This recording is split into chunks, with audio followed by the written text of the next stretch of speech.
कैसे हुई थी राधा की मृत्यु? श्री कृष्ण ने क्यों तोड़ दी थी बांसुरी? हेलो दोस्तों, आज हम जानेंगे इसके बारे में। लेकिन उससे पहले आपसे मेरी छोटी सी रिक्वेस्ट है कि अगर आपने अभी तक मेरे चैनल को सब्सक्राइब नहीं किया है तो प्लीज़ मेरे चैनल विद्यासागर को सब्सक्राइब कर दीजिए और घंटी वाले बेल आइकन को भी दबाएं, जिससे मेरी आने वाली वीडियो आप जल्द से जल्द देख सकें। जब भी प्रेम की बात होती है तो श्री कृष्ण राधा के प्रेम की मिसाल सबसे पहले दी जाती है। राधा श्री कृष्ण के प्रेम को जीवात्मा और परमात्मा का मिलन कहा जाता है। राधा श्री कृष्ण का बचपन का प्यार थी। श्री कृष्ण जब 8 साल के थे तब दोनों ने प्रेम की अनुभूति की। राधा श्री कृष्ण के दैवीय गुणों से परिचित थी। उन्होंने जिंदगी भर अपने मन में प्रेम की स्मृतियों को बनाए रखा। यही उनके रिश्ते की सबसे बड़ी खूबसूरती है। कहा जाता है कि श्री कृष्ण को केवल 2 ही चीजें सबसे ज्यादा प्रिय थी। ये दोनों चीजें भी आपस में एक दूसरे से गहराई से जुड़ी हुई थी, बांसुरी और राधा। कृष्ण की बांसुरी की धुन ही थी जिससे राधा श्री कृष्ण की तरफ खिंची चली आती। राधा की वजह से श्री कृष्ण बांसुरी को हमेशा अपने पास ही रखते थे।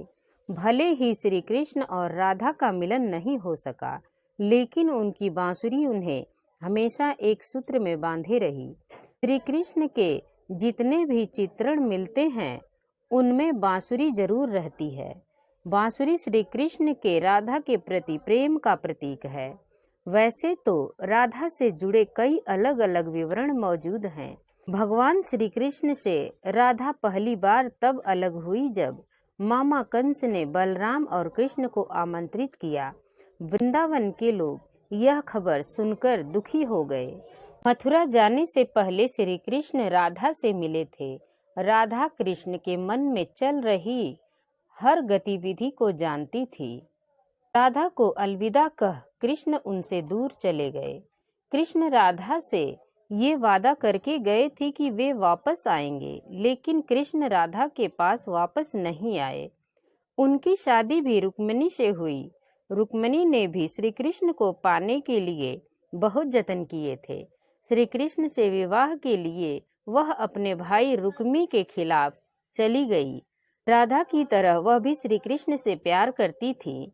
रुक्मिणी ने श्री कृष्ण को एक प्रेम पत्र भी भेजा, वह आकर उन्हें अपने साथ ले जाएं। इसके बाद ही कृष्ण रुक्मिणी के पास आए और उनसे शादी कर ली। कृष्ण के वृंदावन छोड़ने के बाद से ही राधा का वर्णन बहुत कम हो गया। राधा और कृष्ण जब आखिरी बार मिले थे तो राधा ने कृष्ण से कहा था कि भले ही वो उनसे दूर जा रहे हैं, लेकिन मन में कृष्ण हमेशा उनके साथ ही रहेंगे।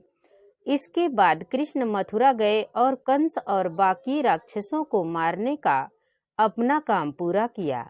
इसके बाद प्रजा की रक्षा के लिए कृष्ण द्वारिका चले गए और द्वारकाधीश के नाम से लोकप्रिय हुए। जब कृष्ण वृंदावन से निकल गए तब राधा की जिंदगी ने अलग ही मोड़ ले लिया था। राधा की शादी एक यादव से हो गई। राधा ने अपने दाम्पत्य जीवन की सारी रस्में निभाई और बूढ़ी हुई, लेकिन उसका मन तब भी कृष्ण के लिए समर्पित था। राधा ने पत्नी के तौर पर अपने सारे कर्तव्य पूरे किए। दूसरी तरफ कृष्ण ने अपने दैवीय कर्तव्य निभाए। सारे कर्तव्यों से मुक्त होने के बाद राधा आखिरी बार अपने प्रियतम कृष्ण से मिलने गई।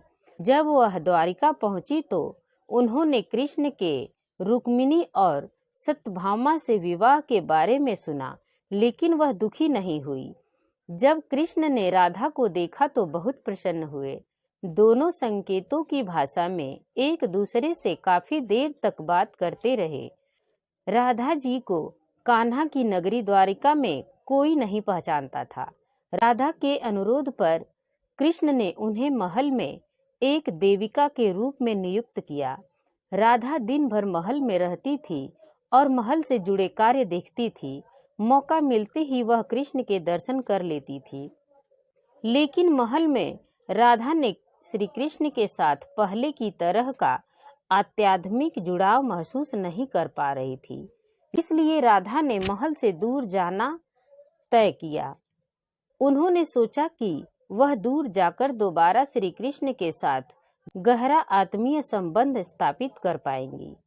उन्हें नहीं पता था कि वह कहाँ जा रही हैं, लेकिन भगवान श्री कृष्ण जानते थे। धीरे धीरे समय बीता और राधा बिल्कुल अकेली और कमजोर हो गई। उस वक्त उन्हें भगवान श्री कृष्ण की आवश्यकता पड़ी। आखिरी समय में भगवान श्री कृष्ण उनके सामने आ गए। कृष्ण ने राधा से कहा कि वह उनसे कुछ मांगे, लेकिन राधा ने मना कर दिया। कृष्ण के दोबारा अनुरोध करने पर राधा ने कहा कि वह आखिरी बार उन्हें बांसुरी बजाते देखना चाहती है। श्री कृष्ण ने बांसुरी ली और बेहद सुरीली धुन में बजाने लगे। श्री कृष्ण ने दिन रात बांसुरी बजाई जब तक राधा आध्यात्मिक रूप से कृष्ण में विलीन नहीं हो गई। बांसुरी की धुन सुनते सुनते राधा ने अपने शरीर का त्याग कर दिया। हालांकि भगवान कृष्ण जानते थे कि उनका प्रेम अमर है, बावजूद वे राधा की मृत्यु को बर्दाश्त नहीं कर सके।